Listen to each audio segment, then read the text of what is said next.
그러니까 명태균 게이트 관련해서 그러니까 김건희, 윤석열 공천계획 관련해 가지고 특검이 오늘 오전에 김영선 전 의원 소환 조사를 지금 하고 있고 또 이어서 강혜경 씨에 대한 소환 조사를 진행한다고 하는데 내일 저희 박정화 스팟에서 강혜경 씨 또 인터뷰를 단독 진행할 예정인데요. 자, 이 명태균 공천 게이트 공천 개입 의혹 이것도 지금 큰데 이것도 지금 어떻게 진행될까 궁금한 상황이에요. 당연히 명태균 게이트 같은 경우에는 네. 국민의힘 의원들이 많이 개입돼 있어요. 윤상현 예를 들면 정진석 이런 사람들도 수사 선상에 올라와 있고 오세훈 뭐 이준석 네. 홍준표 이런 사람들이 다 수사 선상에 올라와 있는 사람들 아니에요? 이런 사람들에 대한 조사까지 다 이루어져야 되니까 이건 단순히 지금은 김영선만 불러서 조사를 하지만 앞으로는 점점점 늘어날 거라고 생각합니다. 국민의힘 의원들이나 전직 의원들에 대한 조사가 이루어질 거로 보여지고요. 네. 강혜경 씨가 그런 얘기를 했어요. 본인이 명태균이 썼던 PC를 갖고 있다잖아요. 근데 그게 포렌식이 대선 전후 몇 개월만 했대요. 전체를 하지 않고. 그래서 이게 아마 그 전에 뭐 대선 전후라 하면 윤석열 관련된 것만 했을 가능성이 있어요. 그러면 그 전에 공천 관련된 더 앞쪽으로 가야 되잖아요. 그리고 더 뒤로도 와야 되고요. 그렇죠. 그런 전체를 다 포렌식을 하게 되면 내용이 훨씬 많이 나올 수 있다. 명태균이 개입했을 많은 지금 국민의힘 현직 의원이나 전직 의원들이나 아니면 낙마를 했을지라도 선거에 출마했던 사람들 관련된 여러 정황들이 좀 더 넓은 범위에서 뭐 1년, 2년씩의 포렌식이 이루어지면 그 컴퓨터에 더 많은 내용이 나올 수 있다고 저는 봐요. 지금까지 알려지지 않은 내용도 충분히 나올 가능성이 있다는 생각이 듭니다. 네. 그러니까요. 지금 명태균 씨 관련해서는 여러 가지 녹취록이 있는데 이것에 대해서 사실 제가 봤을 때는 한 개도 제대로 수사가 안 됐다. 왜냐하면 명태균 씨 녹취록 관련해서 민주당이 공개한 녹취록에서는 김태열 미래한국 연구소 소장과 스피커폰으로 대화한 걸 보면은 추경호 의원에 대해서 뭐 2018년도 공천 관련해서 20개를 먹어 뭐 이런 얘기가 나옵니다. 20개. 그런데 이제 추경호 의원은 이거에 대해서 완벽한 뭐 가짜 뉴스다, 엉터리 뉴스다라고는 주장하고 있지만 이 부분에 대해서 진술이 있으면은 수사를 당연히 했어야 되는 거 아닙니까? 이런 이야기가 나온 게 벌써 한참 전입니다. 그렇죠. 예, 계엄 전이에요. 그런데 이게 다 계엄과 맞물려서 완전 묻혔다고 생각할 수 있겠지만 이 부분에 대해서 수사가 시작되지 않았다. 그리고 내일 뭐 강혜경 씨 단독 인터뷰를 진행하시지만 강혜경 씨는 항상 그런 얘기를 했어요. 자신이 알고 있는 사실을 더 이야기하려고 해도 검찰에서 들으려 하지 않는다. 이런 부분도 있었거든요. 그렇기 때문에 정말 빙산의 일각이 명태균 게이트에서 지금 뭐 나오고 있는 뿐이지 지금 조사해야 될 것이 산더미 같이 많다. 근데 윤석열 지금 뭐 이제 해병 특검에서 뭐 이 압수수색한 거지만 핸드폰 아이폰이라고 해서 또 비번 안 알려줬다고 해서 그것도 참 보면서 야 한동훈하고 똑같구나. 똑같아. 그 라인이구나 이런 생각을 그렇죠. 하더라고요. 둘이 똑같은 거지. 뭐가 다르겠어요. 한동훈도 안 가르쳐 지금까지 안 가르치고 있잖아. 안 가르쳐주고. 계속 안 가르치고 포렌식을 지금 신청했다고 그래요 검찰에. 뭐 좀 지켜봐야 된다고 생각을 하고. 윤석열 관련해서. 윤석열 관련해서. 그리고 이 전화가 언제 사용한지도 몰라요. 지금 현재는 언제 사용했던 언제적 폰인지도 모르고. 그것도 모르는 상황이고 또 다른 폰은 충분히 더 있을 거라고 보여지기 때문에 일단 이거라도 분석을 하긴 해야 되겠지만 윤석열의 이 태도를 보면요. 뭔가 법기술 이용해가지고 본인이 빠져나갈 수 있는 모든 걸 다 사용하고 있잖아요. 말도 안 되는 주장도 하고 그러면서 무슨 자기가 법조인이었고 전직 대통령이 검찰총장을 했다는 얘기를 할 수 있는 겁니까 대체. 다른 그런 피의자들한테 그렇게 얘기해요? 엇박지르고 했을 거 아니에요. 그동안 수사하면서 이런 거 하는 사람들. 그리고 박근혜 그 당시에 이명박 이런 사람들 수사할 때도 마찬가지예요. 그때 검찰이 뭐라 그랬어요? 우리가 가냐 방문 그거 안 하겠다고 계속 불렀잖아요. 그렇게 했던 사람들의 본인이 그걸 지가 이용해 먹고 있잖아요 지금. 그러게 하나하나 보면은 참 우라통이 터지는 그런 상황인데 핸드폰 뭐 아이폰 지금 그 전화기든 아니든 이 공천 관련해서 어쨌든 주고받은 그런 메시지나 이런 것들이 있을 텐데 이걸 좀 빨리 특검이 확보를 해가지고 김건희 폰도 그렇고 확보를 해서 들여다봐야 된다. 명태균 건은 이게 증거가 또 중요하기 때문에. 네 그렇습니다. 그래서 사실 명태균 건에 관해서는 검찰 수사 보고서 이런 거를 상당 부분 또 뉴스타파에서 확보해서 이제 그런 부분을 검찰보다 더 상세하게 우리가 여기까지 알고 있다라고 검찰이 계속 메시지 어떤 경고성을 줬거든요. 근데 검찰이 움직이지 않았던 것들 이제 특검을 통해서 나오겠죠. 이런 것들 보고도 지나쳤다. 이런 것들 알았지만 묵인했다. 이런 것도 나오겠죠. 그렇네요. 그러니까 막 그런 거죠. 건진법사 그 법당 지하 공간을 그냥 사실상 묵인하고 갔던 그런 모습들. 아니면은 김건희를 방문 조사했던 휴대폰을 반납하고 검사들이 들어가서 김건희 조사했던 이런 것들 그러니까 그동안 검사들이 수사를 어떻게 하는지 이것도 우리가 들여다볼 수 있다는 거. 그러니까 사실 이 비밀 공간이라는 단어가 저는 굉장히 어색한 게 만약에 수색을 한다. 그럼 예. 오른쪽 주머니만 하고 왼쪽 주머니는 하지 않은 거예요. 근데 왼쪽 주머니를 보고 오 비밀 주머니다 이렇게 안 하잖아요. 그런 겁니다. 지하 1층, 2층이 있는 집을 어떻게 지하를 비밀 공간이라고 합니까? 이거 참 특검이 그렇네, 그것도 참 다 어폐가 있네요. 따끔하게 지금 다 하나씩 너네가 예. 안 했던 거를 이제서 우리가 하지만 이걸 언론에 공개하는 거. 그래서 얼마나 검찰이 부패하고 무능한지를 지금 밝혀주는 과정인 거죠. 자, 이 김건희 입장에서는 계속해서 수사가 진행되고 있는 이런 모습 보면서 네. 심정이 좀 어떨까요? 어떻게 보세요? 어떻게 우리 목사님은 목사님 뭐 목사가 왜? 기도를 통해서도 볼 수 있지 않습니까? 상대방의 마음을. 왜 이랬어요? 나를 자꾸 사이비로 만들어. 왜 이랬어? 내가 무슨 아닌가요? 독심술이 있어요? 기도응답 기도하면 상대방 내가 기도하면 박정호의 마음이 지금 얘가 나를 싫어하나 이렇게 보여요?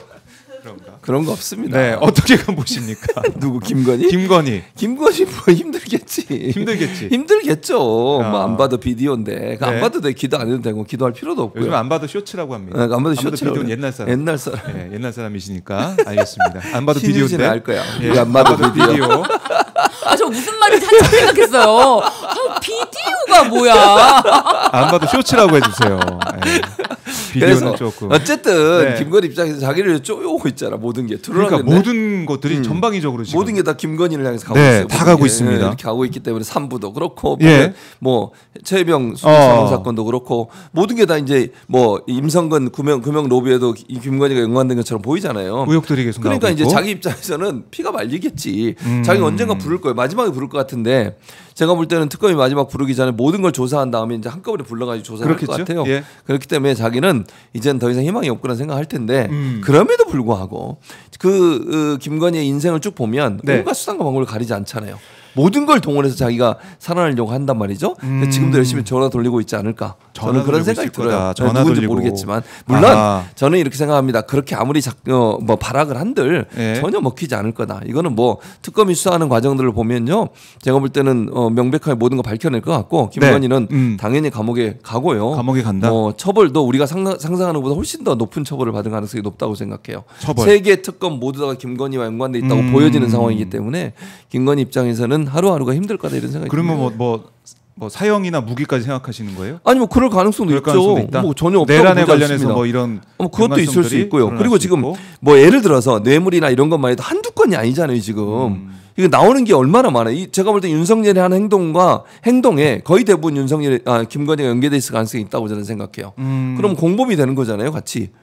그런 가능성이 있기 때문에 저는 상당히 무거운 처벌을 받을 가능성이 있다는 생각이 그러니까 들어요. 뭐 이제 윤석열 장립무사 역할만 한 거고 결국에는 김건희가 모든 걸 다 한 게 아니냐 그런 의혹이 있는 거죠. 의혹이 계속 커지고 네, 있다라는 거. 특히 이번 이제 집사 게이트 얘기를 그래도 저희가 그렇죠. 뭐 들어가면서 좀 해야 될 것 같은데 네. 김혜성 씨 지금 참고로 체포영장 박정호도 청구. 집사입니다. 어떤 집사인가요? 교회 집사. 그 집사 아니잖아요. 어쨌든 집사잖아요, 교수님. 박 집사님. 집사는 맞잖아요. 자기 부인 하시는 겁니까 지금? 혹시 교회 다니세요? 아니요, 신주교? 저는 천주교입니다. 천주교십니다. 천주교. 네. 네, 알겠습니다. 저는 뭐 목사, 집사, 천주교, 네. 성도님 함께 하는데 그 집사가 아닙니다. 냉담자. 맞아요. 신유진 냉담자. 맞아요. 냉담 어떻게 하셨죠? 냉담자. 천주교는 천주교. 그런 게 있어요. 냉담자라고요. 냉담자라고 그래요. 네네. 성당 안 갈 때. 네, 잘 안 오면 그런 이제. 분. 한 천주교 한 100명 중에 한 90%가 알겠습니다. 냉담자 아닐까? 100명 중에 90%가 알것 같은데. 정말 저는 그렇게 봅니다. 네네. 네, 알겠습니다. 목사, 집사, 냉담자 네, 이렇게 불러보도록 하고 자 어쨌든 체포영장을 청구한다라고 어제 특검이 얘기를 했습니다. 네. 김혜성 씨 집사 게이트 이것도 일파만파 아니겠습니까? 그렇죠. 예. 아니 김건희와의 인연은 2010년 서울대 EMBA 네, 전문 경영인 뭐 과정에서 만났다고 하는데 네. 그 과정에서 뭐 숙제도 도와주고 굉장히 잘 따랐다는 거 아닙니까? 그러면서 최은순 씨의 잔고 증명서 신안저축은행으로부터 네. 잔고 증명서를 통해서 이제 자기가 사업을 하려고 하는데 잔고 증명서 349억인가요? 그거를 위조를 해줍니다. 그런데 이 과정에서 최은순 씨와의 연결이 아니라 그러니까요. 김건희 씨와의 연결이 연결로 있는데 시작된 거죠. 김건희 씨한테는 비밀로 하고 갑자기 엄마가 친한 뭐 지인의 엄마가 나 잔고 증명서 위조 좀 해줘. 아유 349억 원 이 정도 써주면 안 되겠어? 아유 뭐 그 정도야 뭐 껌이죠 이러면서 그런 범죄가 어디 있습니까? 말도 안 되죠. 예. 아니 그런 범죄가 어디 있습니까? 정말 이런 거는 굉장히 사실 자기의 그 커리어 모든 인생을 걸고 범죄를 저지르는 거 아닙니까? 네. 사실 이자가 이게 뭐 어쨌든 처음으로 전과가 없었기 때문에 이게 첫 범죄인데 첫 범죄를 그냥 아는 뭐 지인의 엄마가 부탁한다고 갑자기 범죄를 저지릅니까? 이해가 안 되지 않습니까? 그리고 이 당시에 이 잔고 증명서 위조를 통해서 예. 뭔가 대출이든 사업이든 뭔가 이득을 취하지 않았습니까? 이런 경우는요 위조를 통해서 내가 능력이 없는데 능력을 과장해서 이렇게 위조를 해서 만들어내서 이거를 받았다. 이건 사기죄입니다. 최은순 씨는 사기죄로도 응당 처벌을 받았어야 되는데 검찰이 사기죄로는 기소조차 맞아요. 안 했어요. 당시에. 네, 야, 이 김예성 씨 이 사람을 그 뒤로 뒤를 봐준 거 아닌가? 이 사람이 하는 사업도 사실 도이치모터스 이꼴 김건희 관련돼 있지 않습니까? 네, 그런데 거기서 도이치모터스에서 차량 차를 50대를 50대를 지원을 받아서 하는데 그 사업이 완전히 자본이 잠식된 회사, 뭐 부채가 뭐 350억 그러니까요. 가까이 됐다는데, IMS로 이름 바꿨는데. 네, 그 회사를 또 이름을 바꾸는 과정에서 예. 대기업들로부터 184억 원 가량을 야, 이 대기업들 내놓으라 하는 대기업들이 뭐 카카오 예. 모빌리티라든지 뭐 효성 HS라든지 예. 이렇게 지원을 받아서 김예성 씨가 소유하고 있던 그 비마이카 9주를 매입하는데 46억 원. 46억 원을 쓰고 이게 진짜 말이 됩니까? 아니 그러니까 자본 잠식된 이런 회사에 이런 우리가 이름만 들어도 알만한 그런 회사들이 투자를 한다. 몇십억씩 투자한다. 또 이 그 사기업도 아니고 네. 공기업도 이제 들어가서 하고 이게 184억이다. 이거 진짜 이해가 안 되잖아요. 어질어질합니다. 예. 그런데 어질어질해요. 김예성 씨가 이 46억을 자신의 구주를 신주로 바꾸는 데 사용했잖아요. 그런데 이 46억을 김예성 씨 혼자 다 가졌을까? 다 혼자 다 이거를 이거 나 거 팔았어. 뭐 땡큐 하면서 갔을까? 네. 김건희 씨의 도움이 없이는 그런 일이 일어나지 않았을 텐데 그럼 도움을 준 사람은 도움만 줬을까? 그 돈이 그 누구한테 흘러갔을까 최종적으로 이런 것도 흐름을 봐야 되잖아요. 돈의 흐름을 봐야 네. 돼. 참 이상한 게 184억을 2로 나누면 96이잖아요. 네. 96억. 그것도 2로 나누면은 46억이죠. 맞죠? 네. 맞나요? 맞나요? 잠깐 맞죠? 90억 정도지. 186이니까 나누기 2하면 90억 정도가 되죠. 네. 93억. 네. 예, 맞아요. 93억을 또 반으로 나누면 184억 나누기 2는 92억. 네네. 92억 나누기 2는 46억. 네네. 맞네요. 맞네요. 제 계산이 4분의 1. 맞네요. 4분의 1. 네. 받은 거의 4분의 1. 그래서 이게 이렇게 네. 참 어떻게 나눠지게 돼서 금액이 됐는데 그럼 46억은 김혜성한테 가고 나머지 금액은 또 누구한테 갔느냐 이런 게 또 궁금하다는 거예요. 네네. 나눠봐도. 그러니까 돈의 흐름을 네. 살펴보면은 사실 이게 또 이 김혜성 씨가 코바나 콘텐츠 감사 아니었습니까? 감사로서 코바나 콘텐츠에서 협찬을 받았을 전시 때, 관련된 예, 협찬. 이런 부분 코바나 콘텐츠 전시 협찬 관련해서 네. 이런 부분 관련해서 어차피 특검의 수사 대상이었고요, 수사 범위였습니다. 코바나 콘텐츠 전시 협찬 관련해서 감사의 책임이라는 게 없으니까 있잖아요. 그렇기 때문에 이 집사 게이트를 그래서 수사를 한 건데 네. 법원에서 이게 무슨 특검의 수사 범위를 벗어난다? 이런 안 되는 식으로 소리지. 압수수색 영장을 기각했다는 게 이게 말이 안 되는 거고 네. 이 부분에 대해서 사실 계속 지켜보고 아니 이게 어떻게 영장이 기각돼라고 비판을 하니까 이번에 뭐 다시 영장에 대해서는 법원에서 함부로 하지 못할 것이다. 아니 그러니까 이게 이해가 안 되는 게 이거 누가 봐도 뒤에 김혜성 생각하면은 김혜성을 부렸던 김건희 떠오르는데 당연하죠. 이걸 기각을 했어요. 그러니까 그게 말이 안 돼요. 압생영장, 구속영장도 아니야. 네. 압생영장을. 그냥 압수수색 영장은 대체적으로 거의 다 나와요. 거의 다. 90%. 왜냐하면 네. 왜냐면 수사를 하려면 압수수색을 해봐야 될 거 아니에요. 연관성을 찾아봐야 네. 되니까. 근데 김건희와 연관성이 왜냐하면 김건희 특검이니까 김건희 연관성이 있을 때 수사 대상이 되니까 물론 인재 수사를 할 수도 있긴 합니다만 근데 법원에서 이걸 너무 소극적으로 본 거지. 직접적으로 드러나지 않았다고 해서 왜냐면 조사를 해봐야 될 거 아니에요. 그러면 김혜성이라는 사람이 김건희와 어떤 연관성이 있는지를 압수수색을 통해서 찾아봐야 될 거 아니에요. 그건 해줘야지. 그리고 나서 뭐 문제가 있으면 뭐 구속을 뭐 네. 기각을 하는지 그건 모르겠는데 네. 그거 자체를 못하게 하면 어떻게 찾아내는데요. 그러면 다 꽁꽁 숨기고 있는데 그러면 다 물어봐서 해? 진짜 관계 있어요? 아니면 뭐 연관성 있어요? 이거 물어봐서 하냐고 수사를. 수사하지 말라는. 압수수색은 해야지. 그걸 네. 왜 법원이 막냐고. 그리고 지금 정황으로 보면 신인진 변호사도 얘기했지만 기본적으로 김혜성 씨가 집사 역할을 했다는 게 여러 가지로 증명이 되고 있잖아요. 장고 증명서 나오죠. 코바나 컨텐츠 일도 했죠. 관계 단계도 있죠. 네. 그러면 당연히 의심을 해야지. 의심받는 상황이고 의심받을 수 있는 상황이 너무 많으면 거기다 압수해가는 것을 방해하면 안 돼요. 왜 그걸 영장을 안 내주는 거예요, 대체? 그러다 보니까 이제 수원 지법에서 온 이제 두 판사가 거기서 어쨌든 그걸 맡고 있는 게 아니냐. 네. 그러다 보니까 이제 조의대 네. 얘기도 나오고 네. 여러모로 국민들 볼 때는 사법부도 믿을 수가 없다. 그러니까 마지막 보루로 기각할 수 있는 그 또 힘을 가지고 흔드는 게 아니냐 이런 우려도 나오고 있습니다. 그렇죠. 언제나 힘은 뭔가를 하면서가 아니라 누르면서 무슨 일이 일어나든 내가 그거를 누르고 덮으면서 나오는 거거든요. 그 사실은 검찰이 힘이 정말 센 거는 사건을 무마하면서 나오는 거예요. 범죄 사실이 있지만 그거를 무마하면서 오히려 이제 힘이 나오는 건데 그런데 이번에는 법원이 그 짓을 하고 있다. 네, 사실 제가 법원에 대해서는 정말 말을 조심하고 뭐 대법관들, 대법원장들에서 항상 변호사니까. 늘 마음을 조심하고 변호사니까 밥 벌어 먹으려고 네. 그런 것보다도 뭐랄까요? 그러니까 법조계 이제 어쨌든 선배 중에서도 법원에 대해서만큼은 그래도 이제 굉장히 이제 제가 연수원대 모셨던 판사 교수님도 있고 검사 교수님도 있지만 판사 교수님들은 항상 뭔가 중립적인 어떤 그런 강박이 있을 정도로 항상 그런 모습을 보여줬기 때문에.